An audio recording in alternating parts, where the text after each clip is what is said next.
Pendant les 4 dernières années à peu près, nous avons vu un certain nombre de jeunes gens du même âge que vous, mes amis, qui êtes passés nous voir ce soir.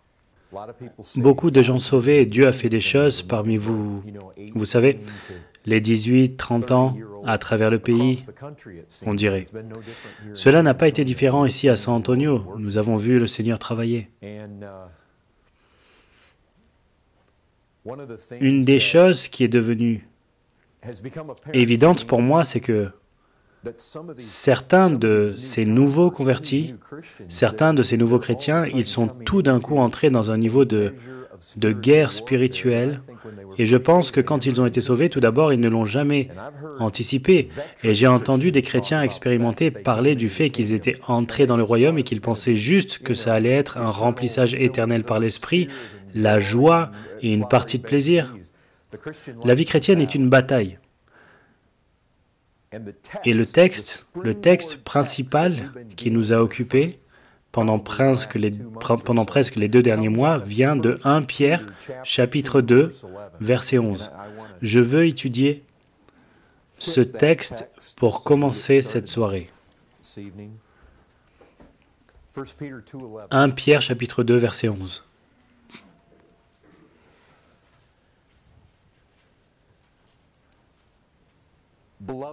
Bien-aimés, je vous exhorte en tant qu'étrangers et voyageurs à vous abstenir des désirs charnels qui font la guerre à l'âme,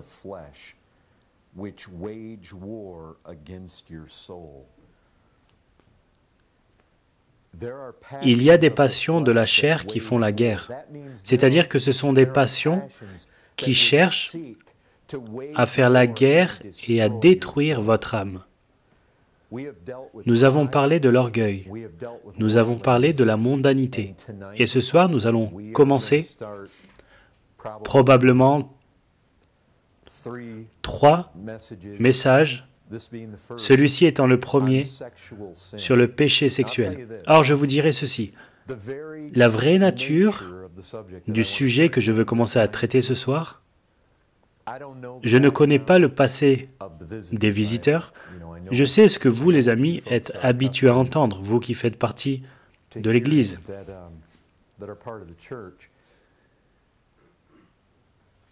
Je n'ai aucune intention ce soir d'essayer de vous impressionner avec un langage provoquant, mais je veux vous dire ceci, c'est que je veux être complètement honnête avec vous. Et pour le faire, je ne sais pas. Je ne sais à quelle église vous allez, je ne sais pas quel genre de pasteur vous avez, mais le péché sexuel est un problème réel. L'immoralité sexuelle, la tentation sexuelle, c'est énorme de nos jours. Et ce n'est pas un sujet sur lequel nous voulons rester silencieux. Il fait la guerre. En fait, parmi les jeunes gens, il fait tomber les gens. Ces passions font la guerre à votre âme et elles comptent vous détruire. Je sais que je les personnifie, je les imagine comme un ennemi qui a des bras, des jambes et qui pense. C'est comme ça que la Bible le dit, c'est comme ça que la Bible en parle. C'est de cette façon que Pierre parle de cela. Je réalise que les passions sont en nous, mais elles cherchent à détruire, elles sont contre votre âme. Elles se battent contre votre âme, quelque chose qui lutte contre votre âme et qui veut détruire votre âme. Ce sont des passions qui détruisent l'âme et si elles vous attrapent, vous mourrez. Vous mourrez dans votre péché, vous allez en enfer. C'est aussi réel que ces Écritures. Nous allons regarder un certain nombre d'entre elles. Donc je vais vous parler honnêtement ce soir, pas de façon imagée, mais honnêtement. Notre sujet vient de ce texte en 1 Pierre chapitre 2, verset 11. Les versets que je vais traiter plus spécialement ce soir viennent de 1 Thessaloniciens chapitre 4, donc si vous voulez tourner la page,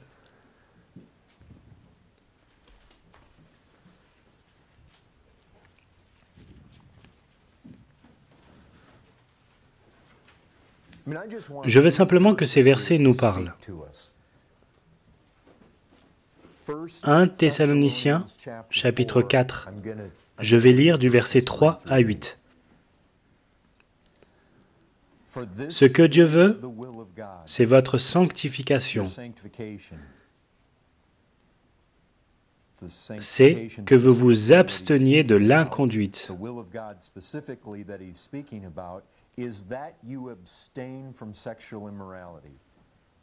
C'est que chacun de vous sache tenir son corps dans la sainteté et l'honnêteté sans se livrer à une convoitise passionnée, comme font les païens qui ne connaissent pas Dieu.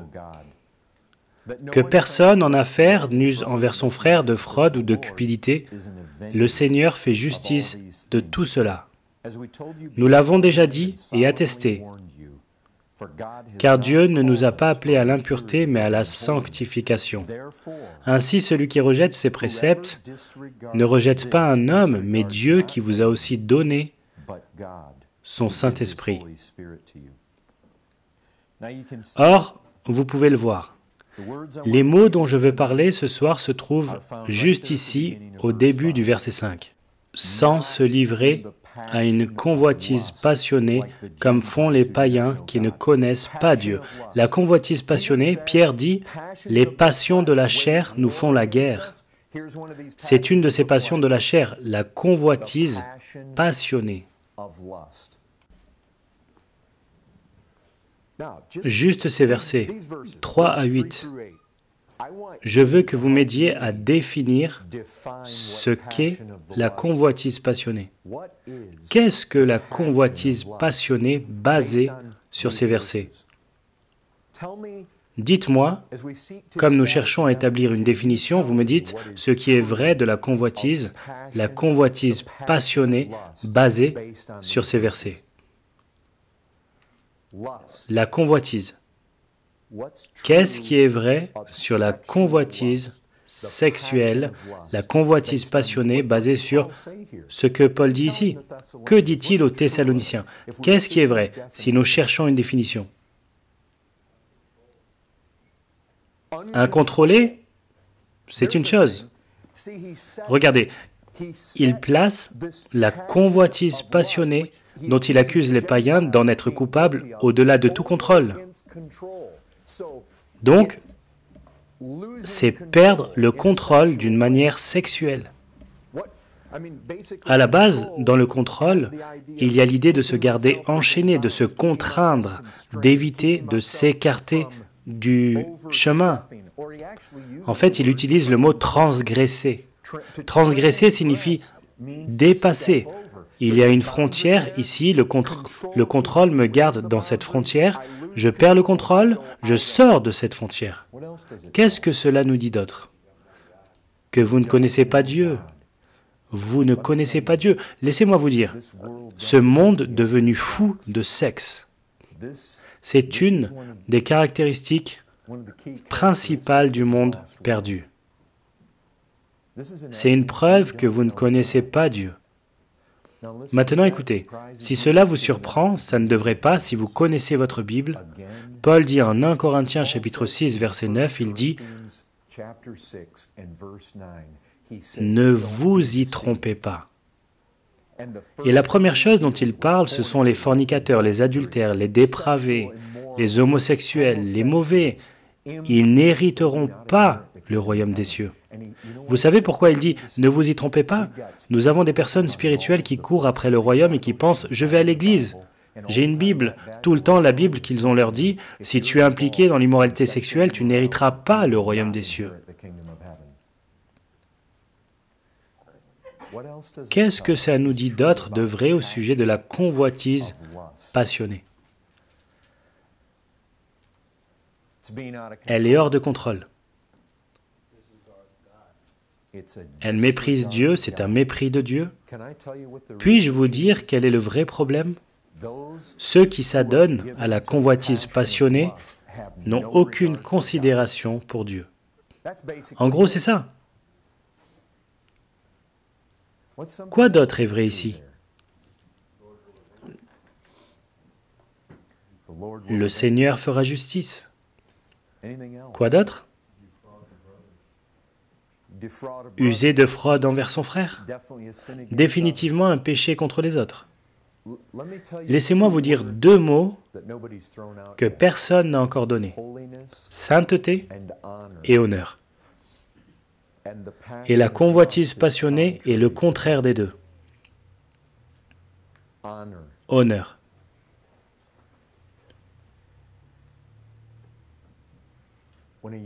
Quand un jeune homme ou une jeune femme, peu importe qu'il soit jeune ou vieux, mais je vous dirai ceci, quand on s'adonne au péché sexuel, c'est un déshonneur complet. Il n'y a pas de considération, comme nous l'avons déjà dit, il n'y a aucune considération pour Dieu, mais il y a un déshonneur total. Écoutez, mesdames, vous savez ce qu'un homme vous dit quand il veut coucher avec vous, mais ne veut pas vous épouser? Il dit, « Je veux utiliser ton corps pour ma propre satisfaction. Mais je ne te veux pas. Je ne veux pas tout de toi. Je ne veux pas d'engagement avec toi. Je veux juste me satisfaire avec toi. Ce n'est pas vraiment toi que je veux. Je veux juste me satisfaire avec toi. » Et vous ne pouvez pas contourner cette réalité. Un homme qui ne veut pas s'engager par alliance avec vous, mais veut se faire plaisir avec vous, il ne vous aime pas, il vous déshonore. Ses motivations sont totalement impures et déshonorantes. Il ne vous veut pas vraiment. Il vous dira qu'il le veut. Mais quand, mesdames, vous vous déshonorez parce que vous voulez lui donner votre corps pour ce plaisir, dans l'espoir de satisfaire vos propres désirs émotionnels,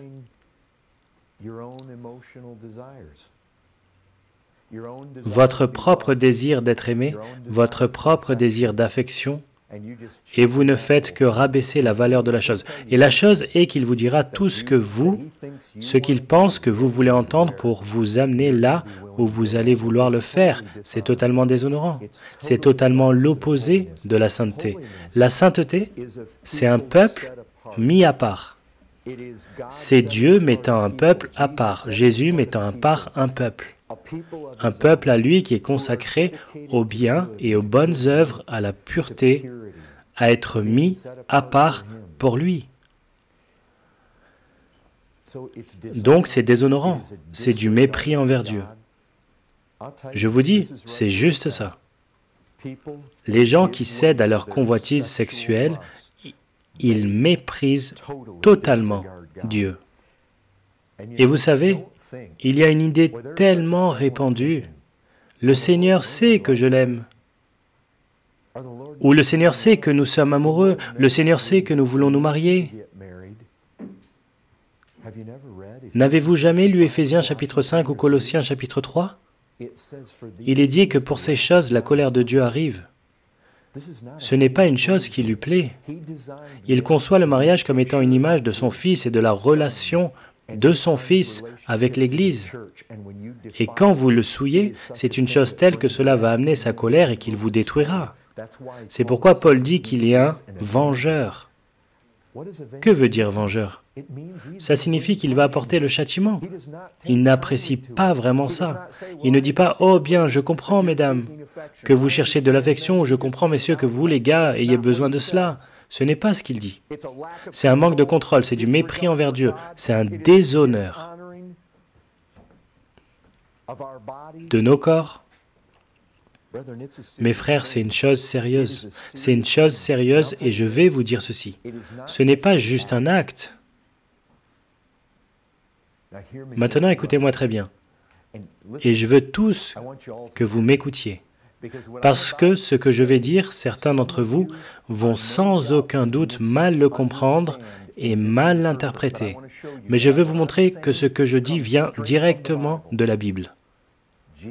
Jésus l'a dit. Donc je ne veux pas que quelqu'un en sortant d'ici aujourd'hui dise « Je ne crois pas à ce que ce type croit et je ne sais pas pourquoi nous sommes venus à cette étude. » Regardez, je ne suis pas ici pour dire des choses de moi-même. Je veux que vous écoutiez ce que le Seigneur dit. Le Seigneur dit dans Matthieu chapitre 5, Et si vous avez vos Bibles, vous devriez le regarder, c'est un truc sérieux. Matthieu chapitre 5, verset 28.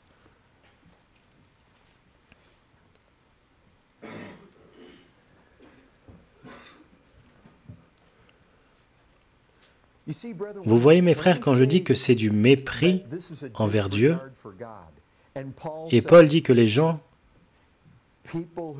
qui s'adonnent à de telles passions ne connaissent pas Dieu.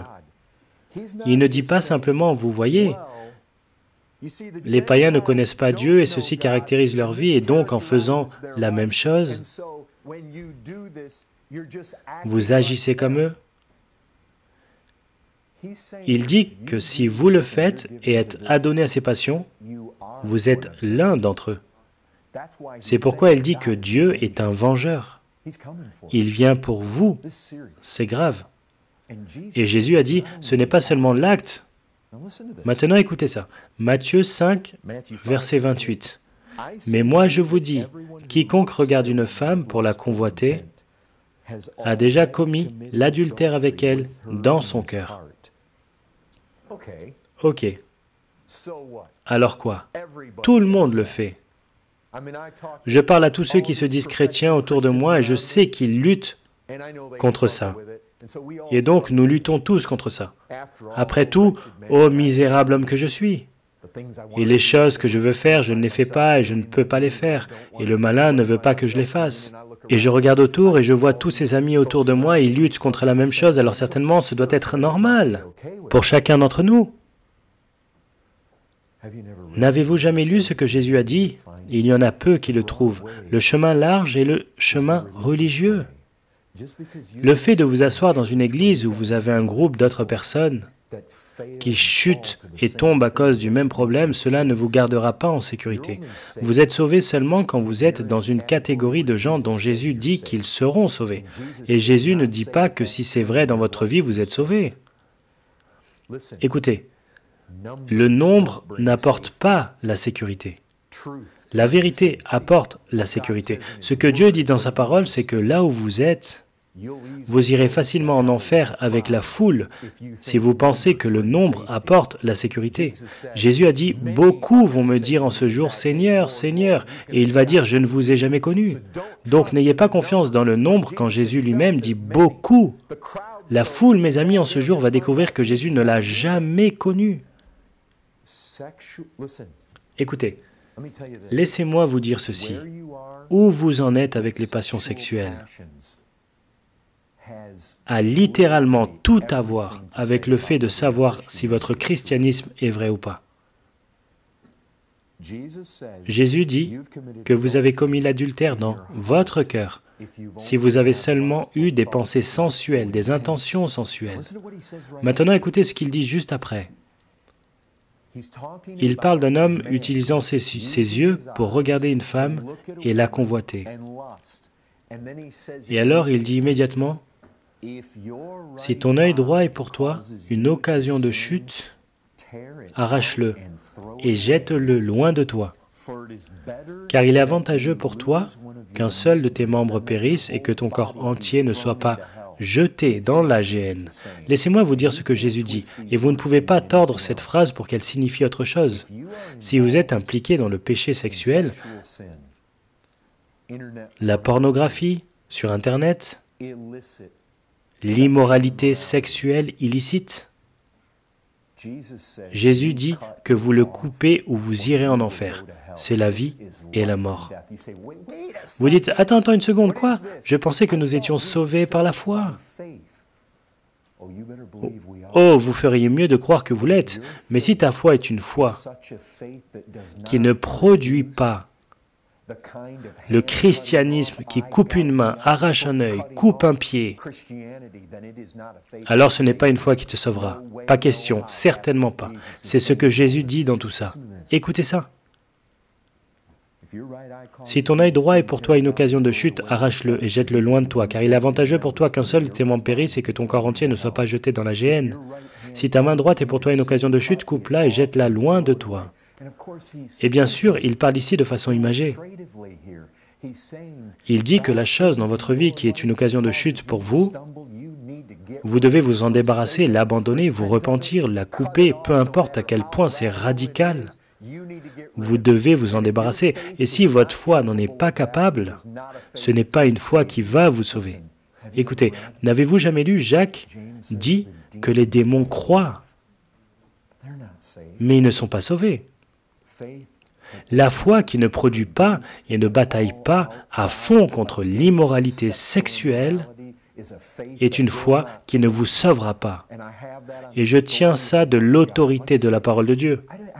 Je ne suis pas venu ici ce soir pour mettre en avant mon opinion sur ce sujet. C'est exactement ce que Jésus dit. Jésus dit que le ciel et l'enfer sont en jeu. Écoutez, si vous avez cette sorte de foi qui vous permet d'aller regarder la pornographie sur Internet, d'être impliqué dans la masturbation et toutes sortes de choses sexuelles illicites, si vous avez des jeunes hommes, des jeunes femmes ici qui vivent dans l'immoralité sexuelle et que vous dites qu'ils sont chrétiens, vous devez revenir au commencement. Vous devez tout recommencer. Vous devez vous repentir depuis le début. Vous devez vous en détourner. Vous devez crier à Christ de vous sauver de votre iniquité, de vous sauver de votre péché, de vous sauver. Le ciel et l'enfer sont en jeu. N'est-ce pas exactement ce que Pierre nous dit? Ces choses combattent l'âme. Le ciel et l'enfer sont en jeu. Et à moins que votre foi ne soit capable de vous faire passer à travers cette bataille, une foi qui sauve de la bataille, c'est une foi qui tue le péché. Une foi qui sauve, c'est une foi qui tue la convoitise. Une foi qui sauve, c'est une foi qui lutte. Ne vous y trompez pas. Ne mâchons pas nos mots, c'est ce que les Écritures disent. Ces choses combattent votre âme. En d'autres mots, si vous cédez devant les passions, si vous leur laissez la place, si vous ne vous battez pas, n'arrachez pas, ne coupez pas, ne bataillez pas à fond, pas par votre propre puissance. Si par l'Esprit, vous faites mourir les actions du corps, vous vivrez. Cela vient directement de Romains 8, 13. La vie et la mort, vous vivrez, si par l'Esprit vous les faites mourir. Je vais être honnête avec vous. Je ne veux pas qu'il y ait n'importe qui ici, n'importe quelle jeune personne ici, n'importe quelle vieille personne ici. Vous êtes impliqué dans l'immoralité sexuelle et vous pouvez être ici. Votre esprit est rempli de perversité, vous pensez à des choses sexuelles illicites, des pensées profanes, des pensées malsaines. Vos yeux sont tout le temps là où ils ne devraient pas être, vous avez des combats et vous n'arrivez pas à vaincre.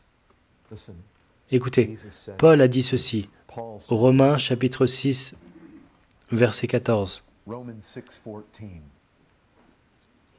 Il a dit, « Le péché ne dominera pas sur vous. » Si vous êtes sous la grâce, pas sous la loi, si vous avez réellement été sauvé par la grâce, le péché ne dominera plus. Laissez-moi vous dire ceci. Pécheurs, je veux dire ceux qui sont mauvais, remplis de toutes sortes d'immoralités sexuelles, toutes sortes de perversités. Ils peuvent venir à Christ et trouver un pardon total et abondant. Cela s'appelle la justification. Le pécheur arrive avec un horrible dossier de culpabilité. Et Dieu nettoie ce dossier et le rend propre par la foi. Mais laissez-moi vous dire quelque chose. Si votre idée sur le fait d'être sauvé s'arrête là, vous avez tout faux. Parce que c'est là où Dieu arrive et justifie un pécheur coupable, lui pardonne par le sang de Christ et l'œuvre d'expiation que Christ a accomplie à la croix. Il brisera aussi la domination du péché. C'est la plus grande manifestation extérieure qui montrera que vous avez réellement été justifié. Voici le truc. Je ne peux pas voir votre dossier spirituel. Je ne sais pas s'il est pur. Vous ne voyez pas le mien. Je ne sais pas si vous êtes pardonné. Ce n'est pas marqué sur mon front ou sur le vôtre. Regardez ce que la Bible dit. Ne vous y trompez pas. Beaucoup sont trompés. De quoi sont-ils trompés? Vous avez des personnes tout autour. Oui, je crois, j'ai dit la prière des pécheurs. J'ai remonté l'allée, je suis venu devant l'autel, j'ai fait cette expérience au camp une fois, j'ai fait ci, j'ai fait ça, j'ai lu ma Bible, je suis allé à l'église. Et la Bible dit tout le temps, si votre vie n'est pas radicalement transformée ou la puissance du péché est brisée, ne vous y trompez pas. La réalité d'un dossier pur n'est pas là s'il n'y a aucune indication d'un cœur transformé. À moins que votre approche du sexe n'ait, dès ce moment-là, radicalement changé, à moins que votre impudicité et votre impureté, dès ce moment-là, je veux dire pratiquement parlant, n'aient pas été radicalement changées et la puissance du péché brisée, ne vous y trompez pas. Regardez, la justification n'a pas eu lieu à moins que votre vie ait été vraiment transformée par la puissance de Dieu.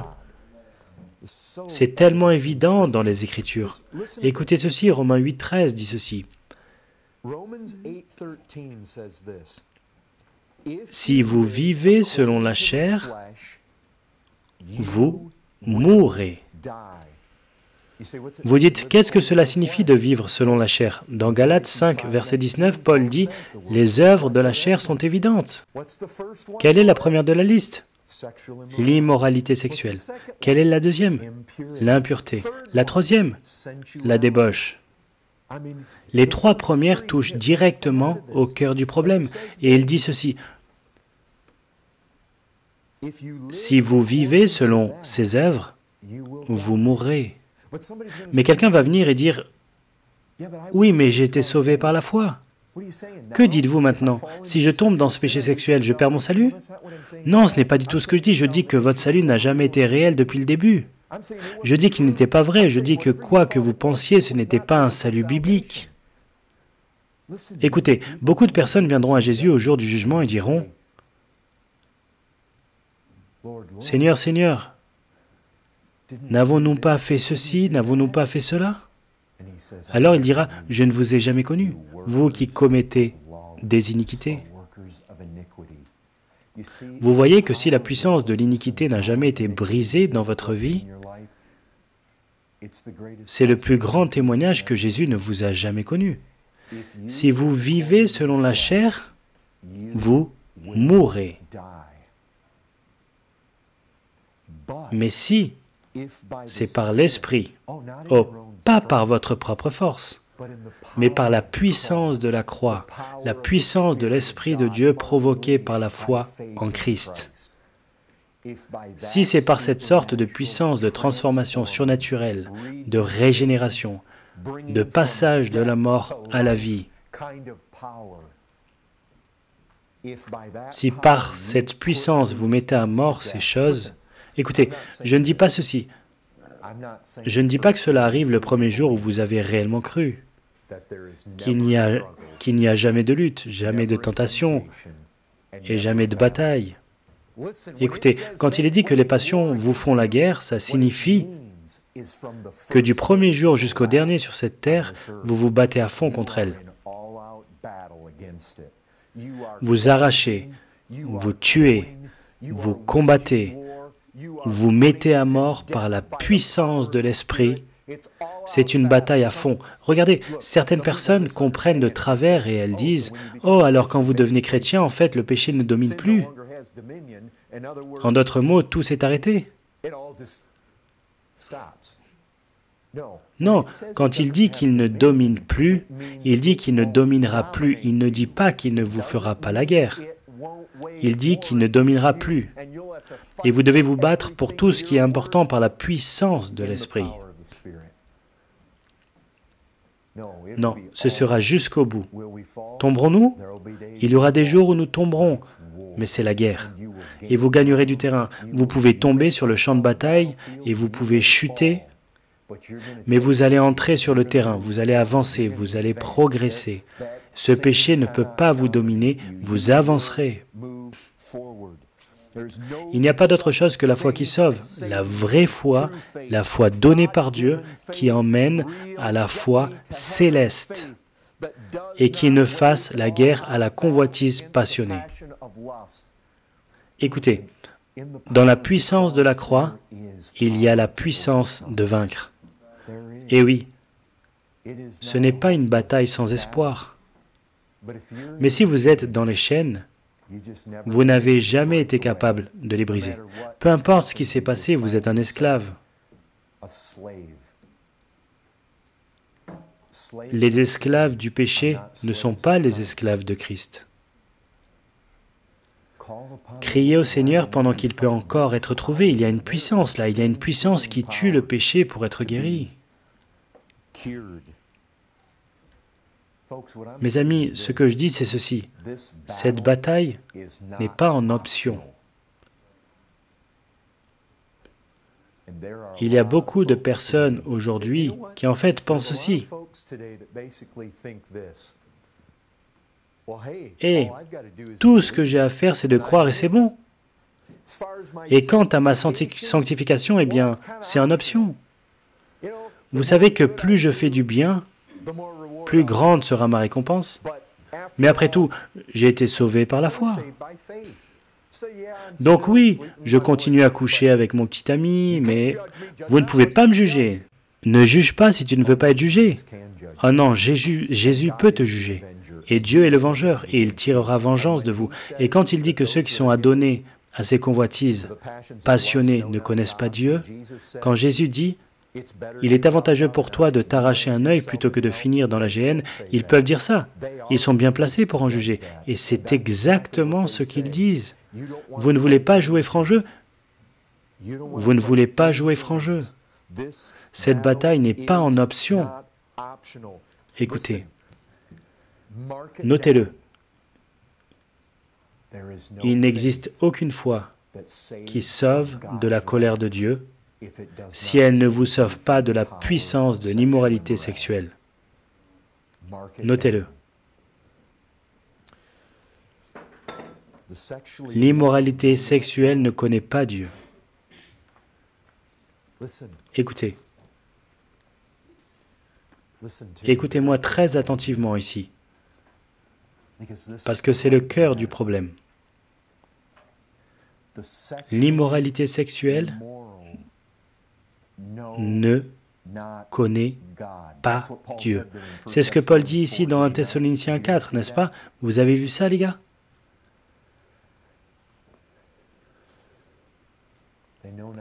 Elle ne connaît pas Dieu. Vous dites, oui, je connais les choses de Dieu. Non, ce n'est pas ce qu'il dit. Il ne dit pas qu'elles, les passions, ne connaissent pas les choses de Dieu. Il dit qu'elles ne connaissent pas Dieu. Il y a une grosse différence. Jésus a dit en Matthieu 7, quand ils ont dit « Seigneur, Seigneur, Seigneur, Seigneur », il a dit « Je ne vous ai jamais connus ». Jésus savait tout à leur sujet parce qu'il les appelle iniquité. Il savait tout d'elles, il ne les connaissait pas. Vous dites, quelle est la différence? Oh, savoir quelque chose sur quelqu'un, c'est connaître des faits. Connaître au sens biblique, Adam connut Ève et elle conçut, très intime. Quand Jésus connaît quelqu'un, rappelez-vous Éphésiens 5. Quand il connaît quelqu'un, c'est son épouse, c'est son Église, c'est son corps. Marie, aimez vos femmes comme Christ a aimé l'Église. Il connaît l'Église intimement. Ils ne connaissaient pas Dieu, ça signifie qu'ils n'avaient aucune intimité. Ils le méprisent, ils le déshonorent, ils ne le connaissent pas. Ceux d'entre vous qui connaissent leur Bible, dans Matthieu 13, 44, vous savez que vous en avez une image. Un homme qui traverse un champ et il trouve un trésor si précieux qu'il va vendre tout ce qu'il a pour pouvoir avoir le trésor. Puis-je vous dire ce que cela signifie? C'est quand un homme en arrive à savoir qu'il a découvert un trésor qui vaut plus que n'importe quoi d'autre. Et il ne le méprise pas. Il sait, il est convaincu. Je le veux plus que n'importe quoi d'autre. Quand un type arrive et il veut déshonorer une jeune femme, il méprise Dieu. Il n'a jamais trouvé. C'est la plus grande indication qu'il n'a jamais trouvé Christ plus sérieux que n'importe quoi d'autre. Vous savez ce qui arrive à une personne qui trouve Christ et sait, je veux dire qu'il voit et sait ce qu'il a trouvé. Pour de vrai, il ira tout vendre, y compris son immoralité sexuelle. Il dira, je le veux plus que je ne veux cette fille. Je le veux plus que le plaisir sexuel. Je le veux. Écoutez, il y a une grosse différence entre la convoitise passionnée et le désir sexuel.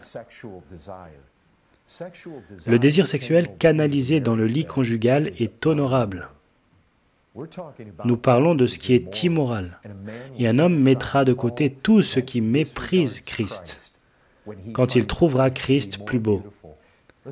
Écoutez, c'est le cœur du problème. Quand un homme ou une femme, quand il trouve Christ, quand ils voient en lui la gloire, la beauté, quand ils disent « Oui, je le veux plus que n'importe quoi d'autre », je ne veux rien qui puisse nous séparer. Oui, j'ai des désirs sexuels, mais mon désir pour lui est plus fort.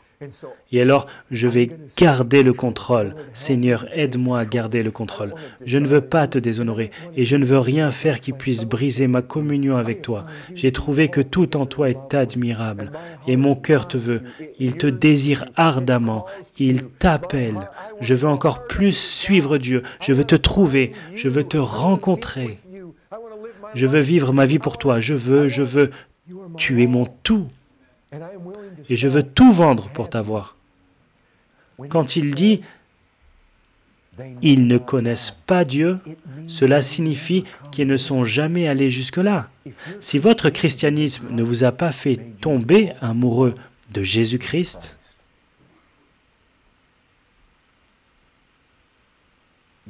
vous ne le connaissez pas et il ne vous connaît pas. Cela ne signifie pas que les choses sont sans espoir. Cela signifie juste que ce que vous avez n'est pas la chose réelle.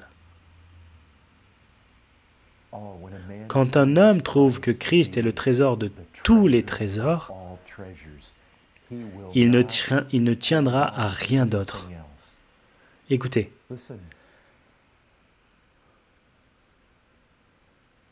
quand quelqu'un tombe amoureux de Christ, la peur de l'enfer est une peur très réelle et Jésus fait appel à cette peur. Il est plus avantageux pour vous de vous amputer que de terminer en enfer. Mais quand vous en arrivez à connaître Christ, à le connaître intimement et à tomber amoureux de lui, la plus grande tristesse n'est pas la terreur de l'enfer. La plus grande tristesse, c'est d'offenser celui que vous aimez, sortir de la communion avec Christ, le voir se retirer, ne plus le voir sourire sur vous, l'offenser. Mes frères, combien d'entre nous, une fois que Dieu nous a sauvés, nous sommes tombés dans une immoralité sexuelle. Et la plus grande tristesse n'était pas « Oh non, je vais aller en enfer ». Les larmes coulaient car nous savions que nous avions offensé le Seigneur. Après tout ce qu'il a fait à la croix pour nous, après tout ce qu'il a enduré, le Fils de Dieu a connu la détresse et les afflictions pour moi. Et là, je suis venu et j'ai fait ça. Nous baissons la tête en raison du chagrin à cause de son grand amour pour nous et le fait que nous avons considéré son amour comme une chose bon marché et fait ça.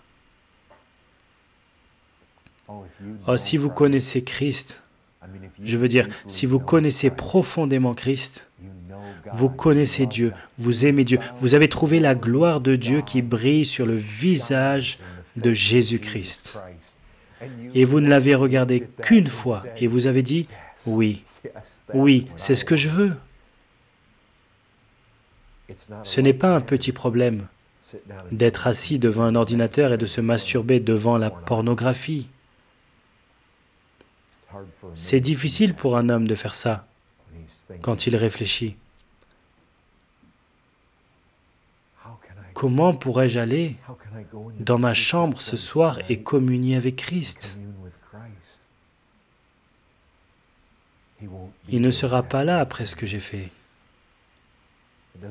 Cela ne va pas être un petit problème.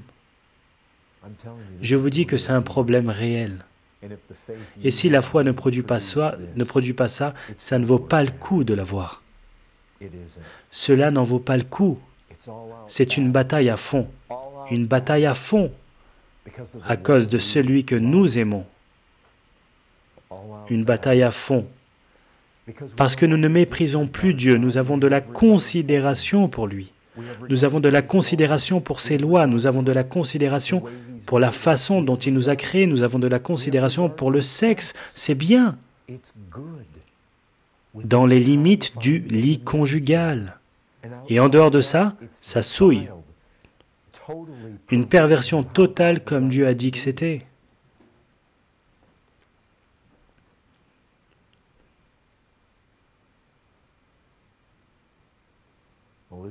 C'est notre premier partage sur ce sujet, et je pense que c'est le cœur du problème.